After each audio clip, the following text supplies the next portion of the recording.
Hi, and welcome to the third part of our tutorial of guidance on the notification and the registration of new cosmetics in China.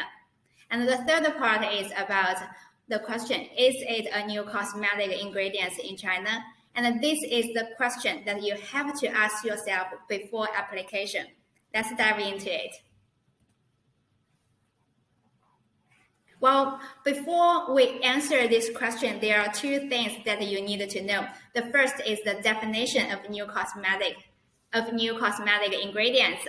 While it is defined as a natural or artificial ingredient not previously used in cosmetics in China.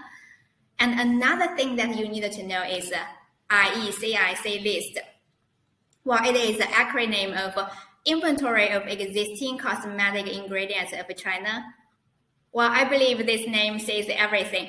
So actually, the 2021 edition is the latest version in force, and more than 8,765 cosmetic ingredients are listed on that list. And all you have to do is ask yourself this question, is it on the IECIC list? If the answer is yes, then it is deemed as existing ingredients in China. And in this case, you need to apply for cosmetic ingredient submission code and provide at the same time safety information documents and specification documents. Well, if the answer is no, then it is considered as new ingredients in China. And in this case, you need to register and notify at NMPA, that is the competent authority for the regulation of cosmetics and ingredients. While this seems a clear cut, but the real situation might be tricky sometimes. And these four types of ingredient might be confusing sometimes.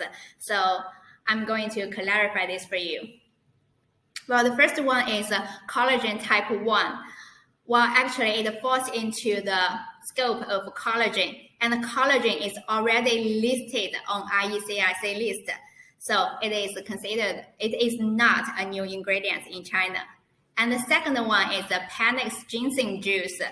It falls into the scope of a Panax ginseng extract, while it is also listed on the IECIC list. When a plant extract is listed on the IECIC list, it means the whole plant and its extract are considered as existing ingredients in China. And the third type, human cells, tissues, or products of human origins, they are actually prohibited in China. They are not allowed to be used here. And the next one, ingredients with functions of regenerating cells. Well, actually, it cannot be a function of cosmetic ingredients. So in other words, it is prohibited. It's not allowed to be used in China.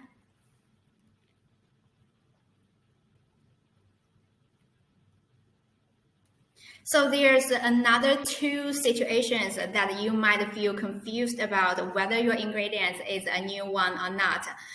Well, the first situation is, as you know, there are 3 years of monitoring period after you notify your ingredients. So only data in these 3 years show that your ingredient is safe for use, then it is listed on the IECIC list. So during these 3 years of monitoring period, your ingredient is still considered as a new ingredient. So we can say in this way, your ingredient is a new ingredient before it is listed on the IECIC list.